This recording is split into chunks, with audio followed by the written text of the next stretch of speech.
ఓం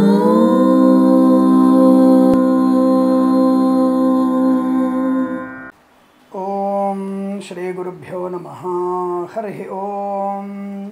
ఈశానః పితృరూపేణ మహాదేవో మహేశ్వరః ప్రియతాం భగవానీశః పరమాత్మా సదాశివః దేవతాభ్యః పితృభ్యశ్చ మహాయోగిభ్య ఏవ చ నమస్వాహాయై స్వధాయై నిత్యమేవ నమో నమః.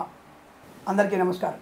ఈ శ్లోకం యొక్క అర్థం ఏమిటంటే, తల్లిదండ్రులని ఎవరైతే మనము శ్రద్ధగా పూజించి గతించిన వారి యొక్క మోక్షము కొరకు మనము పూజలు చేస్తున్నామో, భగవంతుడు ఆయా శ్రాద్ధ కర్మని చూసి మన తల్లిదండ్రులకి మోక్షాన్ని కలిగిస్తాడు. దైవ సమానమైనటువంటి మాతాపితరులందరినీ కూడా తప్పకుండా మనము ఉన్నత లోకాలకి పంపించాలంటే మనము శ్రాద్ధ కర్మలు ఆచరించాలి. తిలతర్పణాలు ఇవ్వాల్సిన అవసరం ఉంటుంది. ఈ విషయాన్ని గుర్తుపెట్టుకునేటువంటి ప్రయత్నాన్ని చేయండి. ఎందుకంటే అనవసరపు ఆడంబరాలకి వేలు తగలెడుతున్నాగా. మరి పితృదేవతల యొక్క పుణ్యలోక ప్రాప్తి కొరకు మనము ఈ మాత్రం వారికి తిలతర్పణం, పిండ ప్రదానం చేయడానికి సమయం సరిపోదా? వారాంతంలో మనం చేసినటువంటి అనవసరపు వేడుకలు అవన్నీ కూడా మనకి నష్టాన్ని, కష్టాన్ని కలిగిస్తాయి. మీరు అనుకుంటున్నారు, లేదంటే నేను చాలా సంతోషంగా ఉన్నాను, వీకెండ్ పార్టీలో నేను చాలా సంతోషంగా ఉన్నాను అనుకుంటున్నారు మీరు. లేదండి, వీకెండ్ అయిపోయిన తర్వాత వీక్ ప్రారంభంలో మీరు వీక్గా ఉంటారు. అది వీకెండ్ పార్టీ ప్రభావం. కాబట్టి మీరందరూ కూడా ఈ యొక్క మహాలయ పక్షం 18/9/2024 బుధవారం నుంచి మనకి మహాలయ పక్షం. వెంటనే కొంతమంది జ్యోతిషులు వచ్చేస్తారు, అబ్బెబ్బే లేదండి మహాలయ పక్షం అప్పుడు ప్రారంభం కాదండి, పొద్దున దాదాపుగా మనకి 8:40 వరకు పౌర్ణమి ఉంది, ఆ సమయం మహాలయ పక్షం కాదు. వారికి చెప్పండి, అపరాహ్న సమయంలో ఏ తిథి అయితే ఉంటుందో పితృకర్మలకి అపరాహ్న తిథి కావాలి. అపరాహ్న తిథి అంటే మధ్యాహ్నం 2 గంటల నుంచి 4 గంటల వరకు అని అర్థం, లేదా కనీసం 1:30 నుంచి 3:30 వరకు అని అర్థం. కాబట్టి ఆ సమయంలో పిండ ప్రధానం, బ్రాహ్మణ భోజనం, తిలతర్పణం ఇవన్నీ కూడా చేయాలి. కాబట్టి ఈ మహాలయ పితృపక్షంలో మనకి ఈ క్రోధినామ సంవత్సరంలో 18/9/2024 బుధవారం నుంచే మనకి మహాలయ పక్షం ప్రారంభమవుతుంది. కాబట్టి తప్పకుండా మనందరము ఈ 15 రోజులు దాదాపుగా మనకి ఎప్పటి వరకు 2వ తేదీ అక్టోబర్ 2024 మనకు మహాలయ పక్షం ఉంటుంది. కాబట్టి 2/10/2024 వరకు ఉన్నటువంటి మహాలయ పక్షంలో మీ తల్లిదండ్రులు కానీ, తాత ముత్తాతలు కానీ ఎవరెవరైతే స్వర్గస్థులైనారో వారందరికీ కూడా మనం పిండ ప్రదానం చేయాలి. ఒకవేళ మీ నాన్నగారు జీవించి ఉన్నారనుకోండి, మీ నాన్నగారి చేత చేయించండి, అది విశేషం. నాన్నగారు బతుకున్నప్పుడు మీరు పిండ ప్రదానం చేయాల్సిన అవసరం లేదు, అది పద్ధతి కాదు. నాన్నగారు అసక్తులైనప్పుడు నాన్నగారి పర్మిషన్ తీసుకొని నాన్నగారిని కూర్చోబెట్టి మీరు కర్తృత్వం తీసుకొని మీరు చేయవచ్చును. ఆ ధర్మ సందేహం, ఆ ధర్మం ఒప్పుకుంటుంది. అంటే తండ్రికి చేత కానప్పుడు ఆ కర్తృత్వాన్ని కుమారుడు కానీ ఇంకొక బ్రాహ్మణుడు కానీ తీసుకొని ఆ కర్తృత్వ బాధ్యతల్ని మనం పూర్తి చేయవచ్చును. అక్కడ మనం మహాలయ పక్షం చేయవచ్చును. కాబట్టి మీ పెద్దవాళ్ళు ఏ తిథిలో, అంటే మామూలుగా ఏ రోజు ఏ నెల అయినా సరే, కృష్ణపక్షం కానీ బహుళపక్షం కానీ నవమి రోజు కాలం చేశారు, ఈ మహాలయ పక్షంలో నవమి రోజు తిథి పెట్టండి.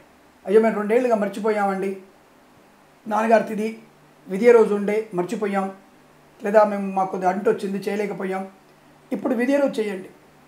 అంటే ఏ తిథిన వాళ్ళు కాలం చేశారో ఆ తిథిలో మీరు చేయండి. రెగ్యులర్గా చేస్తూనే ఉన్నామండి అనుకున్న వారు మహాలయ పక్షం పెట్టండి. మహాలయ పక్షాన్ని ఏర్పాటు చేసుకోండి. అంటే మన తాత ముత్తాతలకి అవతల పైన వాళ్ళందరికీ కూడా, మనం ఎవరైతే గతించారో వాళ్ళందరికీ కూడా మనం పిండ ప్రదానము, తిలతర్పణం చేసే దాన్ని మహాలయ పక్షం అంటారు. కాబట్టి అటువంటి మహాలయ పక్ష శ్రాద్ధం అనేది విశేషమైనటువంటి మనకి ప్రయోజనాన్ని కలిగిస్తుంది.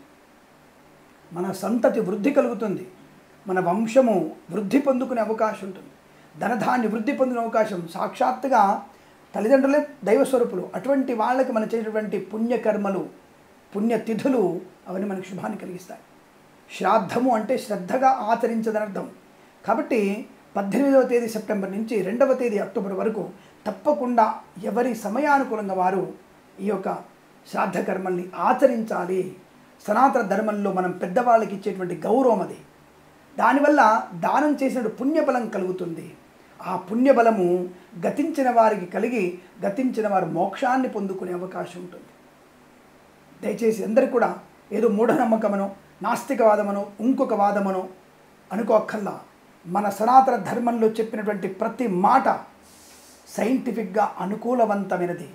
మనకి ఆచరణ తగినది, ఇదేది మూఢనమ్మకం కాదు. కాబట్టి శశాస్త్రీయమైనది. ఇక్కడ తప్పకుండా మన పెద్దల్ని గౌరవించుకునేటువంటి స్థితి ఇది. బతుకున్నప్పుడే కాదు, బ్రతికిపోయిన తర్వాత కూడా, అంటే కాలం చేసిన తర్వాత కూడా వారిని స్మరించుకోవడం, వారిని గుర్తుంచుకోవడం మంచిది. చాలామంది అంటుంటారు, పోయినవాడికి అవి చేయడం ఏంటండి, శవానికి సంస్కారం ఏంటండి. అంటే నీకు జన్మనిచ్చిన వాడికి నీ శరీరము, నీ చర్మము, దానికి కారకునేటువంటి తల్లిదండ్రుల యొక్క శవానికి, వారి యొక్క పార్థివ దేహానికి మనం సంస్కారం చేయడం తప్పు కాదు, అది గౌరవం. మనం చేసేటువంటి చాలా పనులు ఏదో అనుకుంటారు, ఎప్పుడో మన స్వతంత్రం వచ్చింది, ప్రతి సంవత్సరం జెండా వందనం ఎందుకు చేయడం, ఏదో ముఖ్యమైన వాళ్ళు చేయొచ్చుగా. కానీ ప్రతి గల్లీలో మనం ఇప్పుడు ఎందుకు ప్రతి ఇంటి మీద జెండా ఎందుకు ఎగరేస్తున్నాం? నేను భారతీయుణ్ణి, నేను గొప్పవాణ్ణి అని చెప్పుకునేందుకు, గర్వంగా ఫీల్ అవ్వడానికి. అలా దేశంలో చేస్తున్నావే, మన జన్మనిచ్చిన తల్లిదండ్రుల కోసం నువ్వు పెట్టేటువంటి పిండ ప్రదానం ఇబ్బంది ఎలా అవుతుంది, మూఢనమ్మకం ఎలా అవుతుంది? ఆలోచించండి. అంటే నువ్వు చేసేది గొప్ప అంటే, దేహం ఇచ్చినటువంటి తల్లిదండ్రులకి మనం చేసేటువంటి పుణ్యకర్మలన్నీ కూడా మనకి ఉన్నతమైనటువంటి స్థితిని, మన పిల్లలు నెక్స్ట్ జనరేషన్కి తల్లిదండ్రులు ఎలా గౌరవించాలి, వారిని ఎలా మనం మనస్సు నిండా పూజించాలి అనేటువంటి ఒక ఉద్దేశాన్ని వాళ్ళకి పంపించే ప్రయత్నం చేయాలి. అందుకే మీ పిల్లల్ని కూడా పక్కన కూర్చోబెట్టుకుని కార్యక్రమాలు చేయాలి, శ్రద్ధగా ఆచరించాలి. దానివల్ల మోక్షాన్ని పొందిన అవకాశం మన ధర్మశాస్త్రంలో ఉంది. గతించిన వారికి పిల్లలు తిలతర్పణాలు ఇస్తే మోక్షాన్ని పొందుకుంటారనే విషయం మన ధర్మశాస్త్రంలో, గరుడ పురాణంలో స్పష్టంగా చెప్పబడింది. అది మనం ఫాలో అవ్వాల్సిందే. ఎవడో వాడొచ్చి, పక్క మతం వాడొచ్చి మనకు చెప్పాల్సిన అవసరం లేదు. మన మతం కన్నా గొప్ప మతాలు కావు, మన మతం కన్నా పాత మతాలు కావు. అవి సనాతనమైనది, నిత్యనూతనమైనది హిందూ మతం. కాబట్టి హిందూ ధర్మాన్ని మనం ఆచరించాలి. దాని గురించి ఒకళ్ళ గురించి మనం ఆలోచించి సిగ్గుపడి బిడిపడాల్సిన అవసరం లేదు. కాబట్టి ఈ భాద్రపద మహాళయ పక్షాల్లో ఇలా తప్పకుండా మనం తర్పణాదులు, పిండప్రదానం చేయడం, బ్రాహ్మణికి భోజనం, బీదవారికి అన్నం పెట్టండి, బీదవారికి వస్త్రదానం చేయండి, అలాగే చెప్పులు దానం చేయండి, గొడుగు దానం చేయండి, గంధపు చెక్క దానం చేయండి, గోదానం చేయండి, తిలదానం చేయండి, లవణదానం చేయండి, వస్త్రదానం చేయండి, దీపదానం చేయండి.